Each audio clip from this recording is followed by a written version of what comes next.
ជាងជឿប្រឡងជាប់ហើយប្រឡងជាប់ហើយ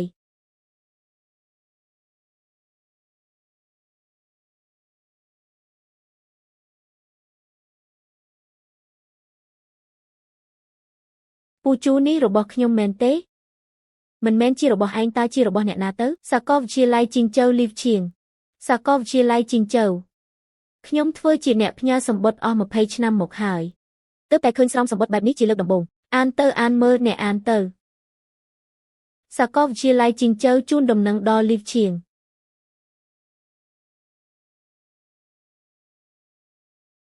ចប់ហើយ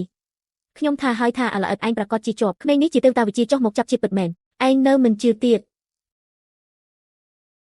អីគេជាងជឿកូននិយាយថាឯណាប្រឡងជាប់ហើយម៉ាក់ប្រឡងជាប់ហើយសាកលវិទ្យាល័យជីងជូវសាកលវិទ្យាល័យនៅឯណានៅប៉េកាំងប៉េកាំងប៉េកាំងប៉េកាំងល្អណាស់ប៉េកាំងល្អណាស់តើគេសរសេរអ្វីនៅលើក្រដាសនេះលិខិតជូនដំណឹងចូលរៀនសាកលវិទ្យាល័យជីងជូវចប់សាកលវិទ្យាល័យហើយនៅប៉េកាំង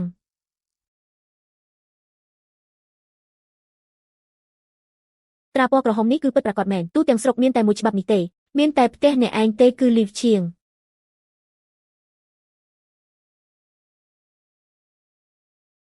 ឪពុកអ្នកគាត់សប្បាយចិត្តណាស់កូនដឹងហើយម៉ាក់កុំរាប់ទៀតអីមានប៉ុន្មានក៏ប៉ុណ្ណឹងទៅ78យន្ត3ម៉ៅឈៀងជឿការសិក្សានេះយើងគ្មានលទ្ធភាពរៀនទេម៉ាក់មិនអីទេបើមិនរៀនក៏មិនរៀនទៅកូនរៀនសូត្រអស់ជាច្រើនឆ្នាំមកហើយពិបាកណាស់ទម្រាំតែប្រឡងជាប់សាកលវិទ្យាល័យម៉ាក់ពិតជាគ្មានលុយឲ្យកូនមែនម៉ាក់កុំនិយាយអីទៀតអីពុកកុំយំអីកូនអាចធ្វើការបានហើយកូននឹងទៅធ្វើការនៅខាងក្រៅមួយខែរកបាន200-300ចុះការរៀនសូត្ររបស់កូនវិញអត់ប្រយោជន៍អស់ហើយមែនទេមិនអត់ប្រយោជន៍ទេកូនចេះអានអក្សរចេះគិតលេខ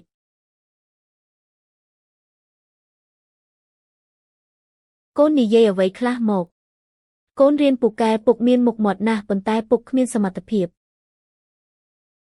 តែទាំងពីរនេះរកលុយមិនបានប៉ុន្មានទេពុកគ្មានសមត្ថភាពធ្វើឲ្យកូនខាតពេលពុកមិនបានធ្វើឲ្យកូនខាតពេលទេរៀនបន្តទៀតមិនកើតទេកូននឹងទៅរកលុយនៅខាងក្រៅរកបានគ្រប់គ្រាន់ចាំត្រឡប់មកវិញខ្នងពុកមិនសូវល្អទេកុំទៅជីកដីក្នុងរូងទៀតអីចាប់ពីពេលនេះទៅកូននឹងជាអ្នករ៉ាប់រងគ្រួសារនេះ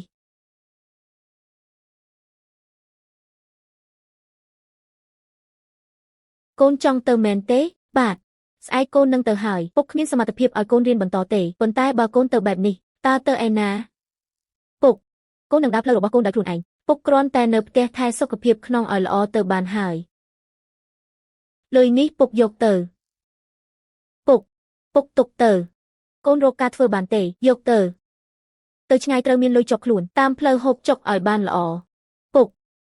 កូនរៀនសូត្របានខ្ពង់ខ្ពស់ជាងពុកធ្វើអ្វីក៏ពូកែជាងពុកដែរទៅដល់ទីនោះខំប្រឹងធ្វើការឲ្យល្អ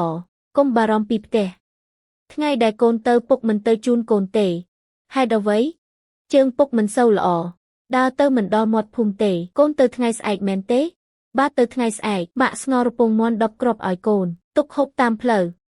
កូនដឹងហើយទៅដល់ទីនោះហើយផ្ញើសារមកប្រាប់អ្នកភូមិផង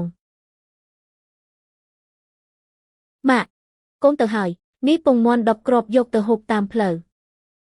ទៅដល់ហើយផ្ញើសារមកប្រាប់អ្នកភូមិផងការរៀនសូត្ររបស់កូនចាត់ទុកថាចប់ហើយ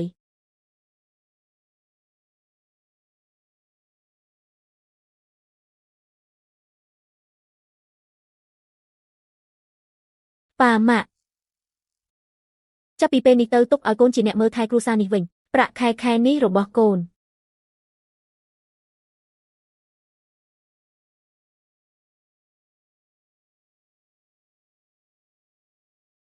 80យន្តយកទៅពូជើកូនយកមិនបានទេពូផ្ញើសម្បត្តិអស់រយៈពេល20ឆ្នាំមកហើយទើបតែលើកទី1នេះទេដែលបានផ្ញើលិខិតចូលរៀននៅសាកលវិទ្យាល័យប៉េកាំងកូនប្រឡងជាប់សាកលវិទ្យាល័យប៉េកាំងមិនមែនជារឿងរបស់គ្រួសារកូនតែមួយទេគឺជារឿងរបស់ភូមិលីវជាយើងទាំងមូលនេះជាលុយ120យន្តដែលពូសន្សំបានប៉ុន្មានឆ្នាំនេះ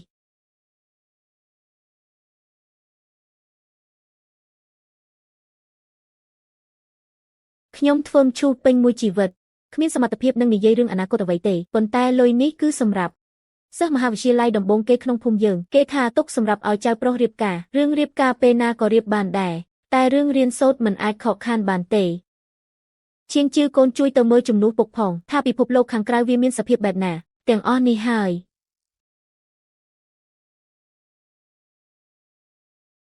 ផ្ទះនេះ100អង្គាសបានប៉ុន្មានគឺនៅទីនេះទាំងអស់សរុបមានប្រាក់500យួននិងពងមាន់75មួយគ្រាប់កុំលុតជង្គង់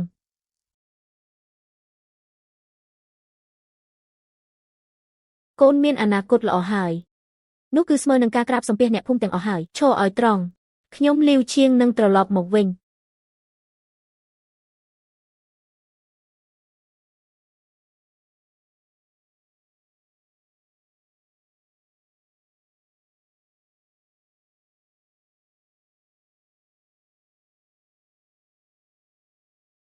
ម្ហូបនៅក្រុងប៉េកាំងគ្មានរសជាតិទេ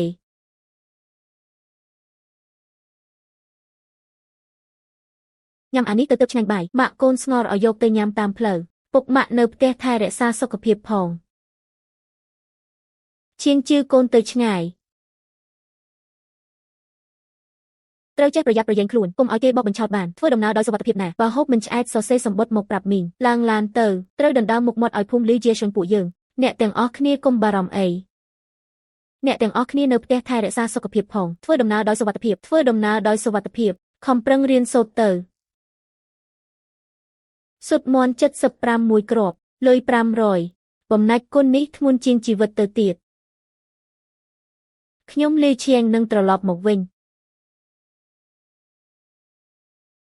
មិត្តរួមថ្នាក់ម៉ោង10ហើយ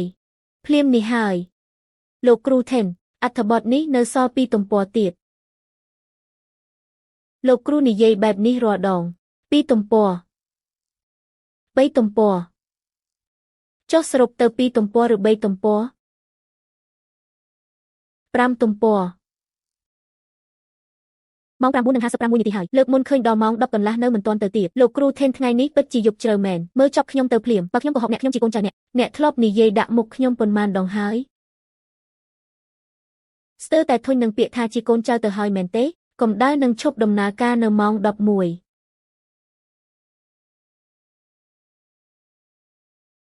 បើត្រជាក់កុំមករកខ្ញុំមិនមករកអ្នកទេហេលើកមុនអ្នកក៏និយាយបែបនេះដែរត្រជាក់រហូតអង្គុយញ័រខ្លួនកណ្ដាស់លើកៅអីតើអ្នកណាជាអ្នកយកភួយទៅឲ្យអ្នកម៉ាក់កូននៅមានទៀត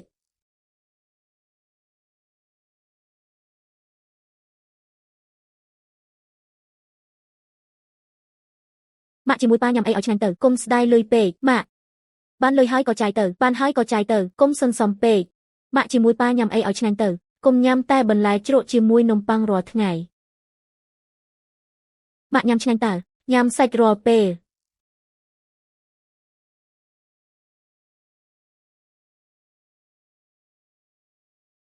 ដឹងហើយម៉ាក់ក៏ថែរក្សាសុខភាពផងកុំតន់អើដាក់ទូរស័ព្ទអីទូរស័ព្ទថ្លៃណាស់លោកលីវទូរស័ព្ទផ្ទះអ្នកបាទម៉ាក់ខ្ញុំម៉ាក់អ្នកពិតជាលំបាកណាស់អ្នកក៏លំបាកដែរអាកាសធាតុត្រជាក់បែបនេះសូម្បីតែស្បែកជើងសំរុំមួយគូក៏គ្មានមិនអីទេខ្ញុំសាំហើយរងចាំសន្សំលុយបានបន្តិចទៀតខ្ញុំនឹងទិញអាវរងាស្ទួយឲ្យម៉ាក់ខ្ញុំមុនគេលីវឈៀងមិនមែនអ្នកទើបតែបានអាហាររូបកទេមិនក៏នៅតែញ៉ាំបន្លែសុទ្ធបែបនេះសម្រក់ទម្ងន់ស្គមដូចក្របស្វាយចន្ទីបែបនេះសម្រក់អីទៀតសាកមើលទៅថ្ងៃនេះចុងភៅធ្វើម្ហូបឆ្ងាញ់ណាស់ខ្ញុំបានកំងបន្ថែមមួយចានសម្រាប់អ្នកមិនបាច់ទេអ្នកញ៉ាំទៅកុំនិយាយច្រើនញ៉ាំទៅយើងនៅបន្ទប់តែមួយជាមួយគ្នាមានអីត្រូវចិត្តគ្នានិយាយមែនណាតើអ្នកមានគម្រោងអ្វីក្រោយរៀនចប់រៀនបន្តឬធ្វើការរកលុយឲ្យបានលឿនក៏មែនដែរផ្ទះឯងកំពុងត្រូវការលុយមែនទេតើនឹងទៅណានៅប៉េកាំងឬទៅសៀងហៃកម្រិតវប្បធម៌យើងទៅធ្វើការក្រុមហ៊ុនធំគ្មានបញ្ហាទេនៅមិនទាន់គិតឃើញទេគេយកទៅណាក៏ទៅនឹងទៅបានតើដល់ពេលនោះយើងដាក់ពាក្យជាមួយគ្នាយើងទាំងពីរអ្នកនៅប៉េកាំងជាមួយគ្នាមានអីជួយគ្នាទៅវិញទៅមកចៅមីងយួនមានរឿងអីប៉ុន្មានឆ្នាំនេះបានស៊ីសាច់ឯងរហូតអរគុណឯងណាស់សាច់ជ្រូកប៉ុន្មានដុំនឹងចាំបាច់អីរៀនចប់ចាំបាយឆ្ងាញ់ខ្ញុំមួយពេលទៅបានហើយលីវឈៀងរបាយការណ៍សេដ្ឋកិច្ចចិនដែលឯងធ្វើគឺរឹងមាំណាស់ការវិភាគទិន្នន័យមានតវិជ្ជាច្បាស់លាស់អ្វីដែលឯងកំពុងជួប អរគុណលោកនាយកឈឿននេះជាលិខិតដល់ការងារសម្រាប់តំណែងអ្នកវិភាគការវិនិយោគប្រចាំតំបន់អាស៊ីប៉ាស៊ីហ្វិកអ្នកពិនិត្យមើលទៅចំពោះប្រាក់ខែគឺមានប្រាក់ខែគោបូកនិងប្រាក់រង្វាន់គម្រោងប្រចាំឆ្នាំមានធានារ៉ាប់រងសង្គមនិងមូលនិធិលំនៅឋានដោយសារអ្នកជានិស្សិតទើបបញ្ចប់ការសិក្សាពីសាកលវិទ្យាល័យជីងដាក្រុមហ៊ុនមានប្រាក់ឧបត្ថម្ភថ្លៃផ្ទះបន្ថែមជូនពុកសរុបអត្ថប្រយោជន៍ទាំងអស់គឺប្រាក់ខែ30000អ្នកពិនិត្យមើលទៅថាមានចម្ងល់អ្វីទៀតទេច្បាស់ហើយគ្មានចម្ងល់អ្វីទៀតទេ30000ប៉ាលើកអិតមួយដុំបានប្រាក់8សេនត្រូវលើកដល់ទៅ3,750,000ដុំលោកនាយកឈឿនអរគុណលោកច្រើនសូមស្វាគមន៍ដែលបានចូលរួមជាមួយពួកយើងសប្តាហ៍ក្រោយមកធ្វើឯកសារចូលធ្វើការលំអិតផ្សេងខ្ញុំនឹងឲ្យផ្នែក HR ជួយសម្របសម្រួលជាមួយអ្នកបានខ្ញុំអាចមកបានគ្រប់ពេល30000ទៅឲ្យបានល្អដើម្បីគិតជាភូមិលៀបជាជុំយើងជាងជឿធ្វើដំណើរដោយប្រយ័ត្នប្រយែងណាបើឃ្លានសរសេរសម្បត្តិប្រាប់ប៉ានេះពងមាន់10គ្រាប់យកទៅញ៉ាំតាមផ្លូវលីវឈៀងកូនហែកអ្វីតាំងពីព្រលឹមនឹង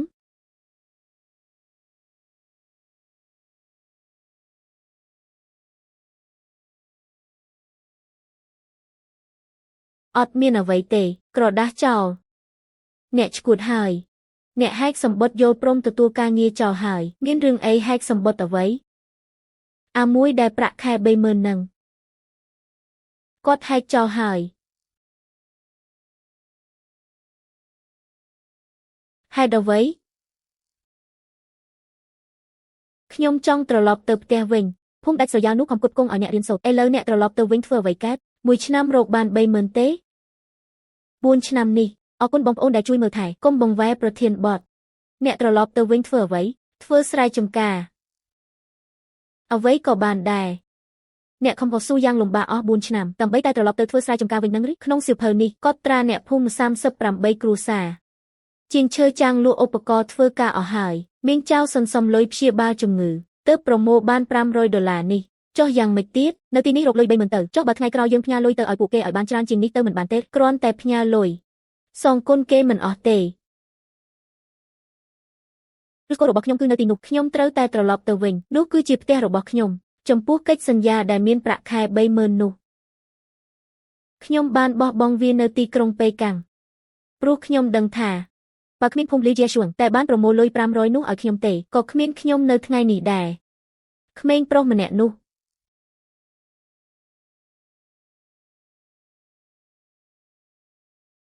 មើលទៅដូចជាខាំងសេម្លេះ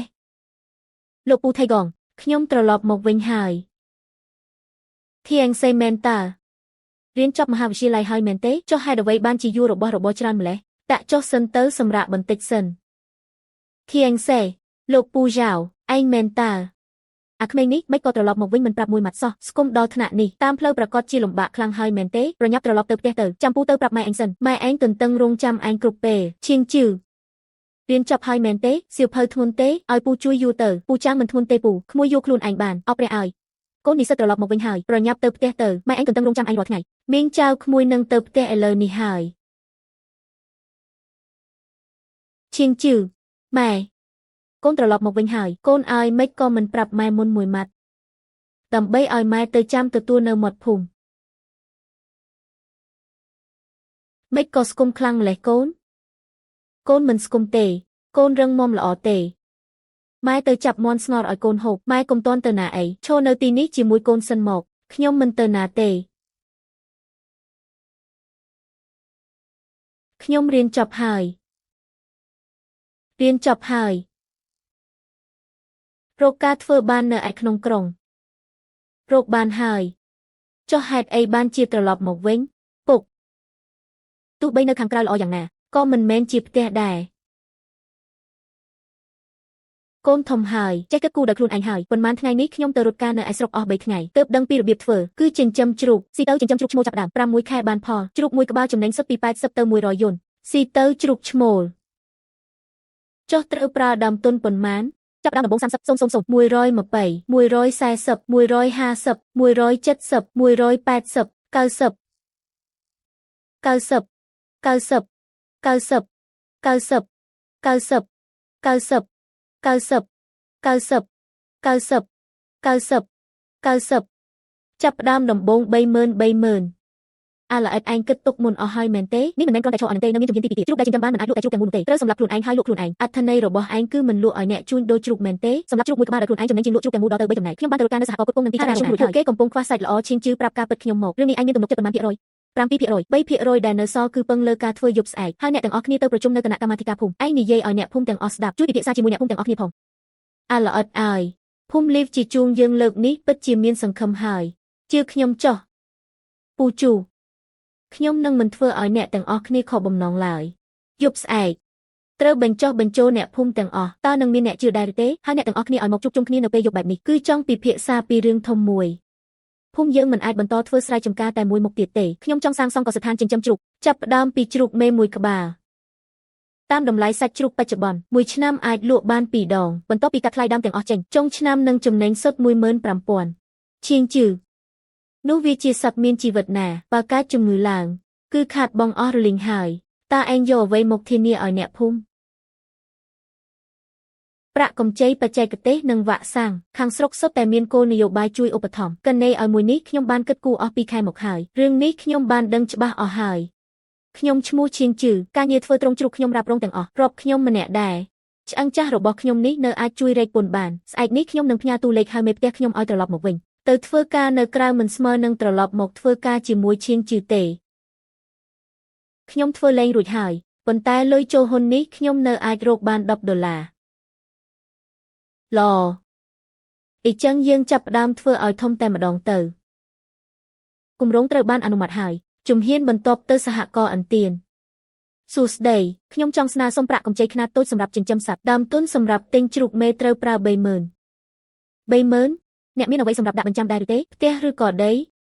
ីខ្ញុំគ្មានទាំងផ្ទះគ្មានទាំងដីទេប៉ុន្តែខ្ញុំមកតាមគោលនយោបាយក្មួយប្រុសមិនមែនខ្ញុំមិនចង់ធ្វើឲ្យក្មួយទេណាក្មួយគ្មានអ្វីសម្រាប់ដាក់បញ្ចាំសោះបើខាតទៅតើឲ្យខ្ញុំទៅទារលុយពីអ្នកណាកាលពីខែមុនស្រុកទើបតែចេញគោលនយោបាយឥណ្ឌាខ្នាតតូចសម្រាប់កសិករលោកគួរតែស្គាល់ច្បាស់ជាងខ្ញុំទៅទៀត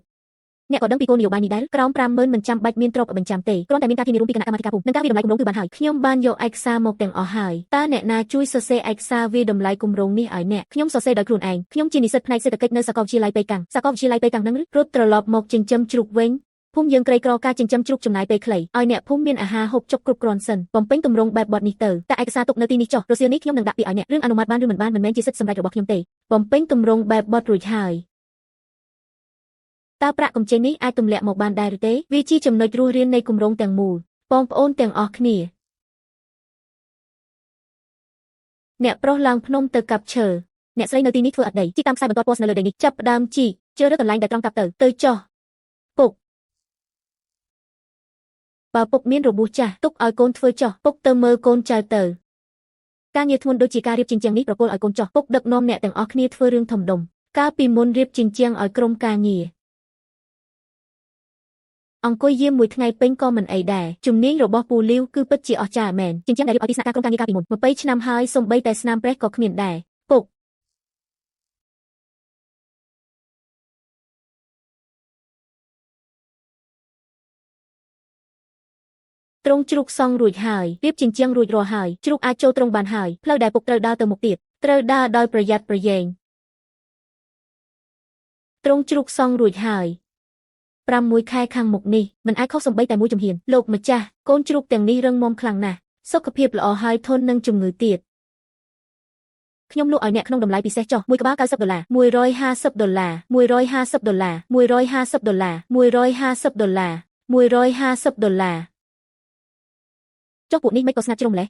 ទឹកតាមផ្លូវវាហត់សម្រាប់មួយថ្ងៃទៅគឺស្រួលវិញហើយខ្ញុំរកស៊ីជាង10 ឆ្នាំហើយមិនបោកអ្នកទេ90ក៏បានដែរប៉ុន្តែត្រូវចុះកិច្ចសន្យាមួយបើជ្រូកមានបញ្ហាអ្នកត្រូវទទួលខុសត្រូវយល់ព្រមចុះហត្ថលេខាទៅខ្ញុំរកស៊ីដោយស្មោះត្រង់លោកម្ចាស់កុំបារម្ភអី80ក្បាលកក់មុន 3,000 ពេលដឹកជ្រូកដល់ភូមិលីវជាជួងសឹមទូទាត់លុយដែលនៅសល់ឲ្យដាច់ស្រេចស្អែកខ្ញុំដឹកឲ្យបងឈៀងជ្រូកទាំងនេះមើលទៅមិនអីទេកំពុងរត់លេងយ៉ាងសប្បាយជ្រូកប៉ុន្មានក្បាលនោះមិនស្រួលទេតាយ៉ងទៅហៅលោកគ្រូគូមកទីនេះមួយផ្លែតជ្រូកទាំងនេះមានជំងឺមាន3ក្បាលជាជ្រូកឈឺហើយមាន7 8ក្បាលទៀតក៏មើលទៅមិនស្រួលដែរអ្នកត្រូវត្រៀមចិត្តទុកខ្លះទៅអ្នកលក់ជ្រូកនោះបោកយើងហើយលោកគ្រូគូតើអាចជួយសង្គ្រោះបានទេត្រូវដាក់ជ្រូកឈឺនៅដាច់ដោយឡែកហើយចាក់ថ្នាំផ្សះបើអាចសង្គ្រោះបានពាក់កណ្ដាលក៏រាប់ថាហេងដែរកូនជ្រូកដែលអ្នកលក់ឲ្យខ្ញុំវាមានជំងឺកុំមកចោទប្រកាន់ផ្ដេសផ្ដាសជ្រូកទៅដល់ផ្ទះអ្នកហើយតើអ្នកណាដឹងថាវាឈឺដោយសារអ្វីពេលខ្ញុំលក់ចេញគឺវាធម្មតាទាំងអស់មានឯកសារសរសេរច្បាស់លាស់អ្នកថាធ្វើចំនួនត្រូវមានសិលធម៌ចុះសិលធម៌អ្នកណែណាតើអ្នកចង់បានអ្វីសងលុយថ្លៃជ្រូកឈឺមកវិញហើយយកជ្រូកឈឺទាំងនោះត្រឡប់ទៅវិញទៅជ្រូកចេញពីទ្រង់ខ្ញុំហើយគឺមិនទទួលខុសត្រូវទេនេះជាច្បាប់ទម្លាប់ព្រឹកស្អែកខ្ញុំនឹងទៅការិយាល័យពាណិជ្ជកម្មហត្ថលេខានៅលើក្រដាសនេះប្រកាសជាមានអ្នកស្គាល់សងលុយជ្រូកឈឺ3ក្បាលមកចំណែក8ក្បាលទៀតអ្នកត្រូវទទួលខុសត្រូវ6ក្បាលក្រៅពីនេះខ្ញុំនឹងរ៉ាប់រងខ្លួនឯង យកវាទៅហើយកុំមកទៀត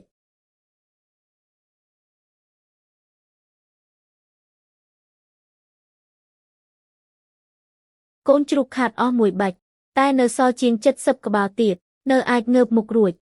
គ្រាន់តែការការពារជំងឺបន្ទាប់ពីនេះគឺមិនអាចមានកំហុសបន្តិចឡើយបងឆេងមួយក្បាលនោះខ្ញុំបារម្ភថាវាដល់230ចិញ្ចៀងហើយម្សិលមិញក្លឹងបាន236សុទ្ធតែលើសពីទម្ងន់ស្តង់ដារចិញ្ចឹមបានកន្លះឆ្នាំហើយតាំងពីកូនជ្រូកដល់ធំពេញវ័យពិតជាស្ដាយវាណាស់ស្ដាយក៏ត្រូវតែលក់ដែរបើមិនអញ្ចឹងទេកន្លះឆ្នាំនេះខំប្រឹងអត់ប្រយោជន៍ហើយថ្ងៃនេះតម្លៃជ្រូករស់មួយចិញ្ចៀង 1.8 ជ្រូកមួយក្បាលទម្ងន់220ចិញ្ចៀងលក់បានប្រហែល400 120ក្បាលសរុបបានជាង 45,000 បន្ទាប់ពីកាត់ថ្លៃចំណេញនិងថ្លៃកូនជ្រូកចេញចំណេញសឹក 15,000 គ្រប់គ្រាន់សម្រាប់ភូមិយើងហូបចុកឆ្នាំថ្មីយ៉ាងសប្បាយមួយជីវិតនេះខ្ញុំមិនដែលឃើញលុយច្រើនបែបនេះទេបងសែនអាម្នាក់នៅភូមិលាវនោះចិញ្ចឹមជ្រូកបាន120ក្បាលខ្ញុំគេនិយាយនៅសហករណ៍ក្នុងទីរួមស្រុកតោះយើងទៅមើលក្នុងតំបន់យើងនេះមានតែពួកយើង3នាក់ទេដែលដើរទិញជ្រូករងចាំឲ្យគេមកគ្រប់យើងចាំនិយាយតម្លៃគ្នាងាយស្រួលទៅ2ថ្ងៃទៀតចាំមកថ្មីដល់ពេលនោះគេប្រកាសជាប្រញាប់មិនខាន6ខែហើយពីជ្រូកមេ1ក្បាលរហូតដល់បានជ្រូក120ក្បាលអាថតសុនប្រហែលជាដឹងក្លិនហើយតែលើកនេះខ្ញុំមិនឲ្យវាបង្អាប់តម្លៃទៀតទេ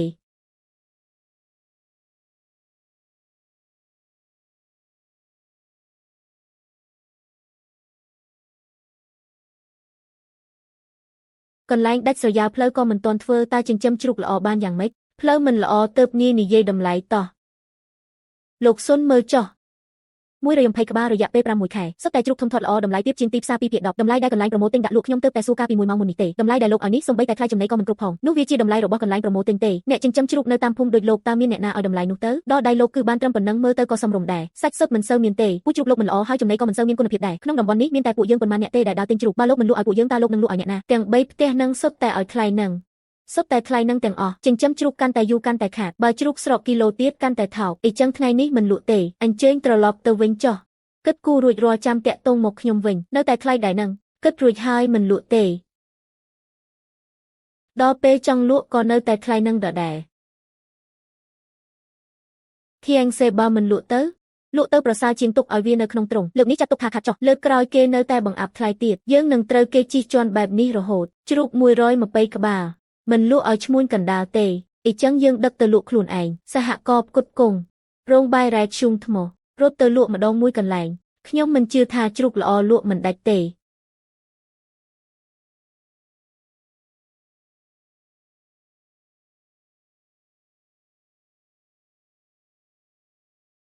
ខ្ញុំឈ្មោះលីឆេងខ្ញុំចិញ្ចឹមជ្រូកមួយហ្វូងទើបតែសម្រាប់ការពីទៀបភ្លឺខ្ញុំចង់សួរថាសហករណ៍ទទួលទិញអត់ចូលមកខាងក្នុងមក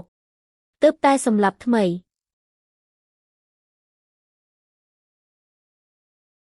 សម្រាប់តាំងពីម៉ោងរំលងអាធ្រាត្រ1ម៉ោងមុននេះទើបដឹកមកដល់សាច់នេះល្អណាស់ចិញ្ចឹមបានប៉ុន្មានក្បាលដែរចុះយូរអង្វែងប៉ុណ្ណាក្នុងមួយជុំ120ក្បាល6ខែបានមួយជុំ2អាទិត្យម្ដងអ្នកនៅក្នុងភូមិតែមួយតើផ្គត់ផ្គង់បានទៀងទាត់ទេទៀងទាត់ឬអត់លោកសាក់លបងទទួលយកទៅដឹងហើយជុំទី1នេះខ្ញុំផ្ដល់ជូនខាងលោកសិនបើខូចខាតខ្ញុំជាអ្នកទទួលខុសត្រូវបានជុំទី1នេះធ្វើឲ្យល្អបើលក់ដាច់ល្អយើងនឹងចុះកិច្ចសន្យារយៈពេលវែងអរគុណលោកប្រធានស៊ូយើងមានអ្នកផ្គត់ផ្គង់ប្រចាំរួចហើយសហការគ្នាបានយ៉ាងលូនយូរមកហើយលោកសាក់យកទៅ10គីឡូសិនទៅមិនយកលុយទេចង់ឲ្យលោកសាក់លបងមើលសិនខ្ញុំដឹងច្បាស់ថាវាមានតម្លៃប៉ុណ្ណានៅភូមិណាដែរភូមិលីវជាជួងទើបតែចាប់ផ្ដើមចិញ្ចឹមឆ្នាំនេះទេជីជំនាន់ដំបូងបានសាក់លបងទៅ10គីឡូលើកក្រោយខ្ញុំនឹងយកមកជូនលោកកុំបារម្ភអីបើសាច់មិនល្អលោកអាចយកមកសង្វិញបានគ្រប់ពេលក្មួយប្រុសបើក្មួយអាចផ្គត់ផ្គង់បានពិតមែនថ្ងៃក្រោយសាច់សម្រាប់រោងបាយនេះគឺយកពីក្មួយទាំងអស់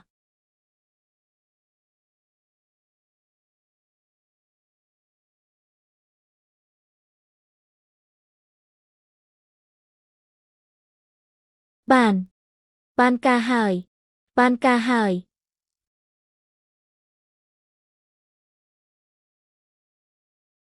បើកទីផ្សារបានហើយប៉ុន្តែរឿងចិញ្ចឹមជ្រូកនេះមិនដែលរលូនស្រួលបួលឡើយឧបសគ្គធំជាងនេះនៅរងចាំខាងមុខទៀតកម្ដៅខ្លួនមិនប្រក្រតីទេមិនស៊ីចំណីហើយហាក់ដូចជាអស់កម្លាំងជ្រូក3ក្បាលនេះមិនដូចជ្រូកកតីទេលោកគ្រូហ្គោមានជ្រូក3ក្បាលមិនសូវចំណីក្តៅខ្លួនខ្លាំងហើយមានទឹកភ្នែកទឹកសម្បោរពួកវាជាបងប្អូននឹងគ្នាមិនសូវមិញនៅធម្មតាសោះតើវាជាអាការៈនៃជំងឺអ្វីដែរខ្ញុំសង្ស័យថាវាជាជំងឺពេសជ្រូក បើពិនិត្យឃើញថាពិតមែនគឺត្រូវតែសម្លាប់ចោលទាំងអស់បើមិនអញ្ចឹងទេជ្រូកទាំងភូមិមុខជាមិនរួចខ្លួនទេតើមានវិធីផ្សេងទៀតទេត្រូវដាក់ជ្រូកឈឺឲ្យនៅដាច់ដោយឡែកហើយត្រូវសម្លាប់មេរោគរាល់ថ្ងៃព្រមទាំងចាក់សេរ៉ូមឲ្យវាសាក់មើលបានខៀងសេបើដំណឹងនេះលេចចេញទៅជ្រូកទាំង120ក្បាលនឹងងាប់អស់មិនខានពូយ៉ាវបើព្យាបាលពេលនេះនៅមានសង្ឃឹមខ្លះខៀងសេសម្រេចលើឯងចុះខ្ញុំស្ដាប់តាមឯង7ថ្ងៃ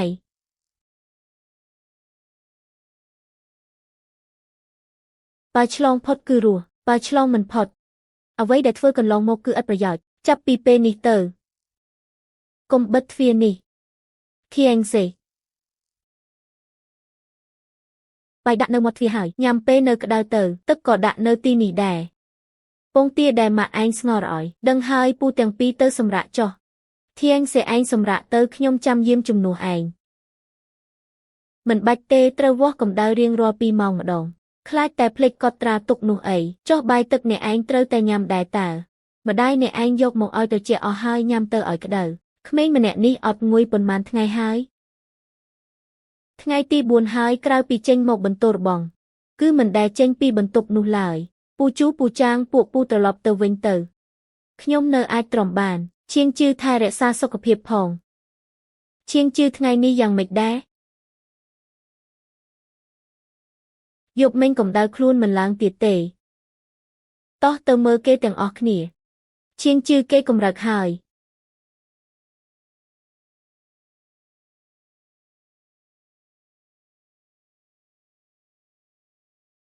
បើអាចឈប់បានគឺអាចរស់បានហើយ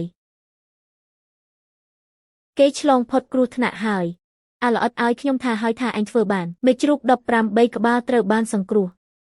ខាត់បងអស់12ក្បាលប៉ុន្តែទិន្នន័យដែលកត់ត្រាទាំង7ថ្ងៃនេះយកទៅដាក់នៅស្រុកក៏អាចធ្វើជាឯកសារយោងបានដែរមេជ្រូកនៅគឺស្ថាននៅ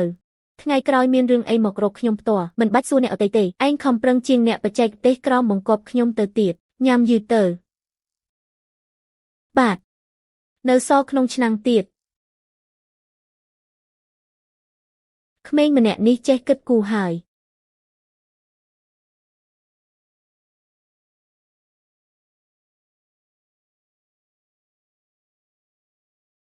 ជំងឺពេស្តជ្រូកបានកន្លងផុតទៅហើយជំហានបន្ទាប់គឺត្រូវបង្កាត់ពូជដោយខ្លួនឯងមិនអាចបន្តឲ្យគេគ្រប់គ្រងយើងទៀតទេជំងឺពេស្តជ្រូកទើបតែផុតទៅបានប៉ុន្មានថ្ងៃទេចុះឯងមិនសម្រាកបែរជាមករកអីទៀតលោកគ្រូហ្គោខ្ញុំចង់សាងសង់កសិដ្ឋានបង្កាត់ពូជជ្រូកកសិដ្ឋានបង្កាត់ពូជជ្រូកនឹងឬឯងដឹងទេថាការសាងសង់កសិដ្ឋានមួយត្រូវចំណាយប៉ុន្មានខ្ញុំគិតគូររួចហើយចាប់ផ្ដើមពី30000ឡើងទៅលឺឈៀងឯងចិញ្ចឹមជ្រូកទើបបានកន្លះឆ្នាំទេក៏ស្ថានបង្កាត់ពូជនឹងការចិញ្ចឹមជ្រូកសាច់វាខុសគ្នាដែរភូមិរបស់ឯងទើបតែចាប់ផ្ដើមធូរស្រាលបន្តិចឯងបែរជាចង់យកលុយ30000ដែលជាទ្រព្យសម្បត្តិទាំងមូលទៅប្រថុយលោកគ្រូហ្គោកូនជ្រូកដែលឆ្លងជំងឺកាលនោះគឺទិញមកពីអ្នកលក់ជ្រូកនៅខាងកើតស្រុកការទិញកូនជ្រូកពីក្រៅត្រូវចំណាយថ្លៃដើមខ្ពស់ជាង40ពុករួមទាំងថ្លៃដឹកជញ្ជូននិងការសម្របខ្លួនបើយើងបង្កាត់ពូជដោយខ្លួនឯងថ្លៃដើមនឹងចុះបាន30%ហើយសមត្ថភាពទប់ទល់នឹងជំងឺក៏កើនឡើងដែរគំនូរនេះអ្នកណាជាអ្នកគូខ្ញុំចំណាយពេល1ខែស្រាវជ្រាវឯកសារនៅបណ្ណាល័យខ្ញុំគូតាមសៀវភៅណែនាំដែលអ្នកឲ្យការពីលើកមុនខ្ញុំនឹងជួយតាក់ទងរកជ្រូកពូជនៅថ្នាក់ខេត្តឲ្យជ្រូកពូជ Landrace ខ្ញុំនឹងរើសពូជល្អឲ្យអ្នកប៉ុន្តែខ្ញុំត្រូវតែប្រាប់រឿងមួយឲ្យច្បាស់ជាមុនការធ្វើស្ថានជ្រូកពូជមិនមែនគ្រាន់តែសង់ទ្រង់រួចជាការស្រេចទេរឿងរ៉ាវបានសម្រេចហើយប៉ុន្តែលុយ30000នៅតែរកមិនទាន់ឃើញការពីលើកមុនដែលរៃអង្គាសលុយសង់ទ្រង់ជ្រូកអ្នកភូមិទើបតែដាក់លុយចូលទៅលើកនេះត្រូវតែរកវិធីផ្សេង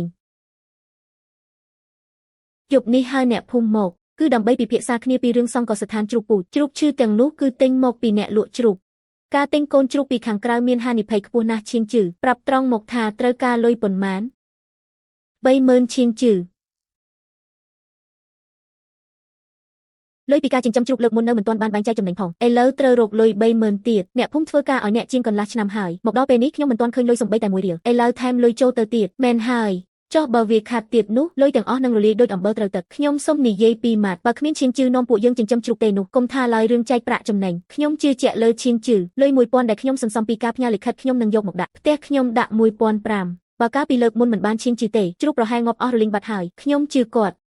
ខ្ញុំមិនមែនថាមិនជឿឈៀងជឺទេខ្ញុំគ្រាន់តែចង់ដឹងថាជីវិតបែបនេះដល់ពេលណាទើបចប់លុយទាំងអស់សុទ្ធតែនៅក្នុងនឹងតែក្នុងហោប៉ៅពួកយើងនៅតែទេស្អាតឈៀងជឺគាត់មានសមត្ថភាពហើយត្រឡប់មកវិញដើម្បីនាំពួកយើងធ្វើការចុះអ្នកឯងបែរជាខ្លាចទៅវិញ លុយទាំងអស់នេះខ្ញុំកត់ទុកក្នុងបញ្ជីរួចរាល់ហើយបើយើងសាងសង់កសិដ្ឋានបង្កាត់ពូជជ្រូកបានថ្ងៃក្រោយយើងលែងខ្លាចពួកឈ្មួញកណ្ដាលគៀបរបស់យើងទៀតហើយពេលនោះយើងនឹងបានចែកប្រាក់ចំណេញពីភាគហ៊ុនបានគ្រប់32,000ហើយនៅសល់ថែមទៀតលុយគ្រប់គ្រាន់ហើយខាងលោកគ្រូយោក៏តាក់ទងជ្រូកពូជបានហើយដែរជ្រូកពូជទាំងនេះចូលកសិដ្ឋានចិញ្ចឹមជ្រូកនៅភូមិលាវទើបចាត់ទុកថាបានចាក់គ្រឹះយ៉ាងរឹងមាំខាងខេត្តបញ្ជូនមកផ្ទាល់ធ្វើដំណើរតាមផ្លូវអស់6ម៉ោងលំបាកហើយលោកគ្រូយោទ្រង់ជ្រូកត្រៀមរួចរាល់អស់ហើយក្បាលនេះមិនស្រួលទេកម្ដៅខ្លួនឡើងខ្ពស់ងើបមិនរួចទេវាប្រតិកម្មនឹងការដឹកជញ្ជូនទាំងពីរនឹងសុទ្ធតែមានប្រតិកម្មតាក់ទឹកនិងចំណីនៅក្បែរមាត់វាទៅការប្រតិកម្មនេះពាក់កណ្ដាលពឹងលើថ្នាំពាក់កណ្ដាលទៀតត្រូវពឹងលើខ្លួនវាផ្ទាល់តើអាចជួយសង្គ្រោះបានទេដូចគ្នាទៅនឹងជំងឺពេស្តជ្រូកលើកមុនដែររងចាំមើលថាវាអាចឆ្លងផុតយប់នេះបានឬអត់យ៉ាងម៉េចហើយកម្ដៅខ្លួនចុះបានកន្លះដឺក្រេហើយដង្ហើមចាប់ផ្ដើមនឹងណយប់នេះជាពេលសំខាន់បំផុតបើឆ្លងផុតយប់នេះទៅបានគឺគ្មានបញ្ហាអ្វីធំដុំទេជ្រូកទាំង5ក្បាលរស់ទាំងអស់ហើយលីវជាងអ្នកជាអ្នកចិញ្ចឹមជ្រូកដែលហ្មត់ចត់បំផុតដែលខ្ញុំធ្លាប់ជួបជ្រូកពូករស់ហើយកសិដ្ឋានជ្រូកពូជបើកដំណើរការហើយជ្រូកពូជចូលដល់កសិដ្ឋានហើយការបង្កាត់ពូជការថែទាំនិងការចិញ្ចឹមរាល់ជំហានសុទ្ធតែធ្វើឲ្យបេះដូងលោតញាប់ប៉ុន្តែរឿងកូនជ្រូកវិញលែងចាំបាច់ទៅសុំជំនួយពីអ្នកណាទៀតហើយឈៀងមិនរួចទេកង់ឡានជាប់ផុងស្លាប់ហើយត្រូវតែលើកជ្រូកចុះលើកវាម្ដងមួយក្បាលឆ្លងទៅផ្លូវខូចនេះលើកមុនឡានដឹកធ្យូងថ្មក៏ដូចគ្នាដែរអ្នកទិញឈ្មោះតឹងនិយាយថាជ្រូកប្រឡាក់សុទ្ធតែភពទើបតែស្រង់ចេញពីថ្លុកភក់អញ្ចឹងឈៀងផ្លូវមួយខ្សែនេះរដូវក្តៅប្រឡាក់សុទ្ធតែភពរដូវរងាវិញប្រឡាក់សុទ្ធតែទឹកកកដល់ពេលជ្រូកត្រូវលក់ចេញចំណីត្រូវដឹកចូលគឺពឹងផ្អែកទាំងស្រុងលើផ្លូវមួយខ្សែនេះឯងគ្រាន់តែការខូចខាតពេលដឹកជញ្ជូនមួយមុខក្នុងមួយឆ្នាំខាតបង់ប្រាក់ចំណេញយ៉ាងហោចណាស់20ជ្រូកចិញ្ចឹមបានហើយតែផ្លូវមិនអំណោយផលនេះបើមិនជួសជុលផ្លូវនេះទេទំហំចិញ្ចឹមជ្រូកនឹងមិនអាចពង្រីកបានទៀតទេ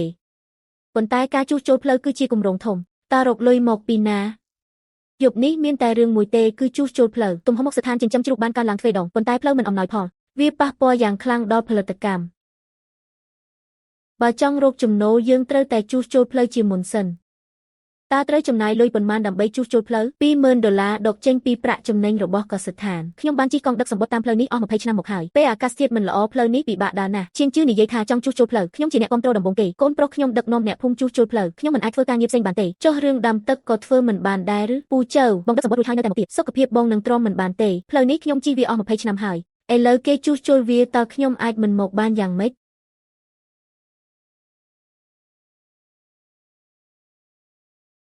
នៅការដ្ឋាននេះអ្នកគឺជាមនុស្សដែលយកចិត្តទុកដាក់បំផុតសូម្បីតែសាងសង់ផ្ទះឲ្យគេក៏អ្នកមិនដែលធ្វើខុសដែរជួសជុលផ្លូវឲ្យខ្លួនឯងកាន់តែមិនអាចធ្វើឲ្យតែរួចពីដៃបានទេកូនចៅយើងដើរលើផ្លូវនេះធ្វើប្រហែសមិនបានទេផ្លូវជួសជុលបានពាក់កណ្ដាលហើយផ្នែកដែលពិបាកបំផុតនៅរងចាំខាងមុខទៀតប៉ុន្តែលោកចៅបាននិយាយថា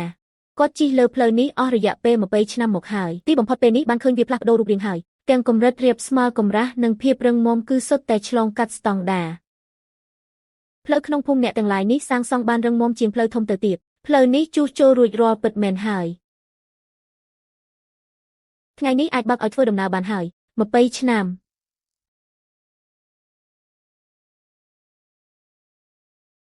ខ្ញុំបានដើរផ្ញើសម្បត្តិលើផ្លូវនេះអស់20ឆ្នាំថ្ងៃនេះទីបំផុតបានជិះលើផ្លូវបេតុងហើយជីវិតនេះពិតជាមានតម្លៃណាស់រឹងមាំណាស់ខ្ញុំធ្វើការងារជំនាញអស់មួយជីវិតមិនហ៊ានអួតថាអ្វីល្អបំផុតនោះទេប៉ុន្តែផ្លូវមួយខ្សែនេះគឺជាផ្លូវដែលល្អបំផុតដែលខ្ញុំធ្លាប់ដើរពេញមួយជីវិត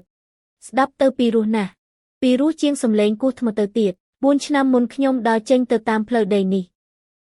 ជ្រូកក៏ចិញ្ចឹមបានហើយផ្លូវក៏សាងសង់រួចរាល់ហើយដែរគ្រប់ជំហានទាំងអស់យើងបានដើរឆ្លងកាត់វាហើយផ្លូវនេះត្រូវបានបើកឲ្យប្រើប្រាស់ហើយជ្រូកនៅភូមិលីវជាជួងអាចដឹកទៅលក់នៅកន្លែងដែលឆ្ងាយជាងនេះបានហើយប្រធានស៊ូទាមទារឲ្យបង្កើនចំនួនបន្ថែមរ៉ែធ្យូងថ្មក៏ប្រាប់ថាចង់បានទ្វេដងដែរតែពីរម្ចាស់នេះក៏ត្រូវការដល់ទៅ40ក្បាលដែរពងឈៀង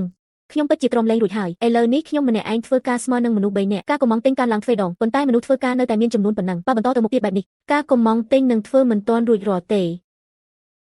តាយ៉ង ថ្ងៃនេះយើងទាំងពីរអ្នកត្រូវតែទៅរកពួកគេឲ្យអស់អ្នកទាំងនោះធ្លាប់និយាយទៅត្រឡប់មកផ្ទះកាលពីបញ្ចូលឆ្នាំថាចង់នៅធ្វើការគ្រាន់តែខ្លាចគ្មានការងារធ្វើប៉ុណ្ណោះឥឡូវយើងមានការងារធ្វើហើយផ្លូវក៏បើកហើយយើងកំពុងខ្វះមនុស្សទេទៅរកពួកគេម្នាក់ម្ដងទៅក្រុមតូចរបស់យើងត្រូវតែប្រឹងប្រែងទៅលឿនឡើងហើយនិយាយទៅសុនស៊ីវឡាននិងស៊ីវមីបានយកព្រមត្រឡប់មកវិញហើយម៉ែឈៀវិញនិងវាឡងក៏ព្រមត្រឡប់មកវិញដែរបងប្រុសវូផ្ទះយើងបើកស្ថានចិញ្ចឹមជ្រូកហើយបងឆេងសួរថាអ្នកនឹងត្រឡប់មកវិញឬអត់ខ្ញុំខ្លាចរៀនមិនចេះមិនដែលធ្វើក៏ត្រូវរៀនដែរឥឡូវដេវងអាចបង្រៀនកូនសិស្សបានហើយបើអញ្ចឹងខ្ញុំនឹងត្រឡប់មកវិញបងប្អូនខ្ញុំទាំងពីរនាក់នឹងត្រឡប់មកវិញទាំងអស់ខទៅ6នាក់4នាក់ព្រមព្រៀងភ្លាម2នាក់ទៀតថាត្រូវគិតមើលសិនរងចាំឲ្យក្រុមដំបងត្រឡប់មកវិញហើយរកលុយបានអ្នកផ្សេងទៀតក៏នឹងត្រឡប់មកវិញដែរហើយគេឲ្យត្រឡប់មកវិញបានហើយកម្លាំងពលកម្មគ្រប់គ្រាន់ខ្សែសង្វាក់ផលិតកម្មនេះទើបអាចរកលុយបានពិតប្រាកដដេវងសប្តាហ៍ក្រោយត្រៀមទៅទទួលមនុស្ស Challenge អ្នកត្រឡប់មកវិញហើយអ្នកមីងផ្លូវនេះពេលខ្ញុំទៅវាជាផ្លូវដីល្បាប់នៅឡើយថ្ងៃភ្លៀងជន់ទៅដកជើងមិនរួចទេគេជួសជុលរួចហើយទើបតែបើកឲ្យប្រើការពីខែមុននេះទេម៉ាក់ឯងកំពុងរងចាំនៅផ្ទះហើយតោះទៅលោកតាកូនខ្ពស់ជាងមុនហើយក៏ស្គមជាងមុនដែរនៅទីនោះហូបមិនឆ្អែតទេមែនទេហូបឆ្អែតតើគ្រាន់តែនឹកលោកយាយជើងលោកយាយនៅឈឺទៀតទេជំងឺចាស់រ៉ាំរ៉ៃហើយឈឺខ្លាំងឬអត់ត្រឡប់មកវិញគឺល្អហើយលោកយាយឯងតាំងពីម្សិលមិញមកម្លេះដែលរៀបចំស្ងល់មាន់បងផ្លាស់ប្ដូរច្រើនខ្លាំងណាស់ពេលខ្ញុំទៅមិនទាន់មានអីផងផ្លូវក៏គេធ្វើរួចហើយផ្ទះសម្បែងក៏គេសង់ថ្មីដែរភូមិនេះមិនដូចពេលយើងនៅទេណាចាក់ចេញ4ឆ្នាំផ្ទះសម្បែងផ្លាស់ប្ដូរអស់ហើយតោះទៅផ្ទះយើងវិញត្រឡប់មកជុំគ្នាវិញហើយមិញសុនស៊ីវឡានប្រាប់ខ្ញុំថាម៉ាក់គាត់សប្បាយចិត្តរហូតដល់យំបងឈៀងខ្ញុំបានទទួលការងារនៅរោងចក្រហើយព្រឹកស្អែកនេះនឹងចូលធ្វើការតែម្ដងមិនសម្រាប់ពីថ្ងៃសិនទេសម្រាប់ធ្វើអីបានធ្វើការនៅផ្ទះខ្លួនឯងបែបនេះខ្ញុំខ្លាចថាបើសម្រាប់ទៅនឹងខ្ជិលមិនចង់ក្រោកធ្វើការវិញក្រុមទី1ត្រឡប់មកវិញអស់ហើ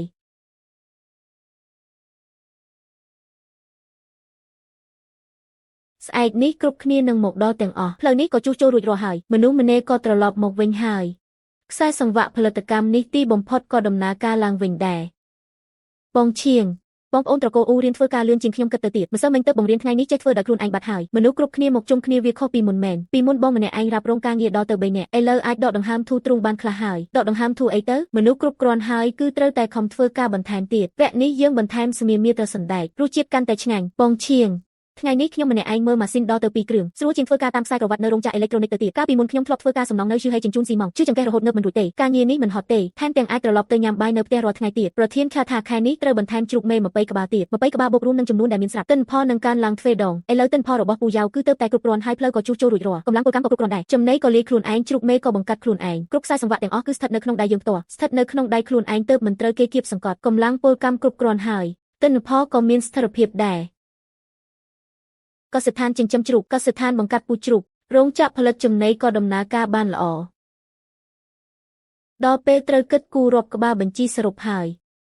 យបូករួមទាំងកសិដ្ឋានចិញ្ចឹមជ្រូកនិងកសិដ្ឋានបង្កាត់ពូជជ្រូកប្រាក់ចំណេញកើនឡើងច្រើនដងបើធៀបនឹងដើមទុនដែលបានដាក់ Rang Mijing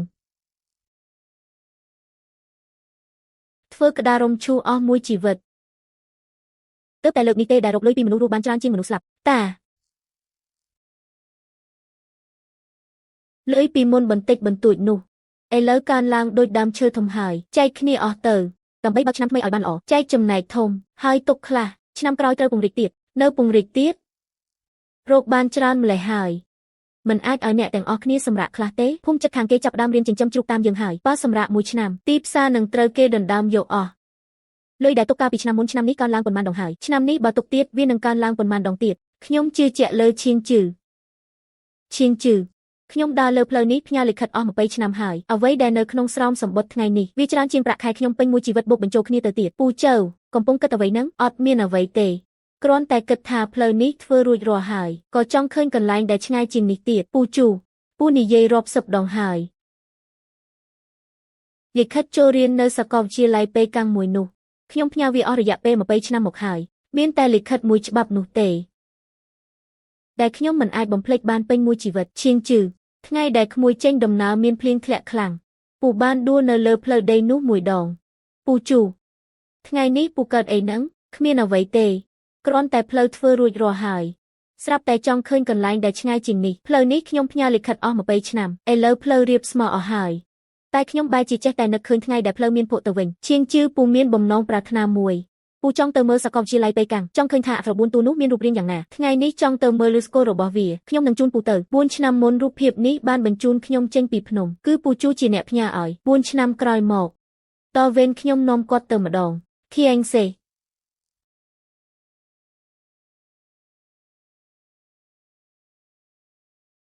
នេះហើយជាសាកលវិទ្យាល័យប៉េកាំងសម្បត្តិមួយច្បាប់នោះគឺផ្ញើចេញពីទីនេះឯងគឺនៅទីនេះហើយពូហ្សាវយើងមកដល់ហើយតោះទៅ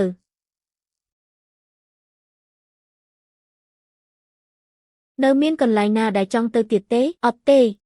បានឃើញប៉ុណ្ណឹងគឺគ្រប់គ្រាន់ហើយតោះយើងត្រឡប់ទៅផ្ទះវិញសិស្សសាកលវិទ្យាល័យប៉េកាំងដែលអ្នកភូមិទាំងមូលរៃលុយគ្នាជួយឧបត្ថម្ភ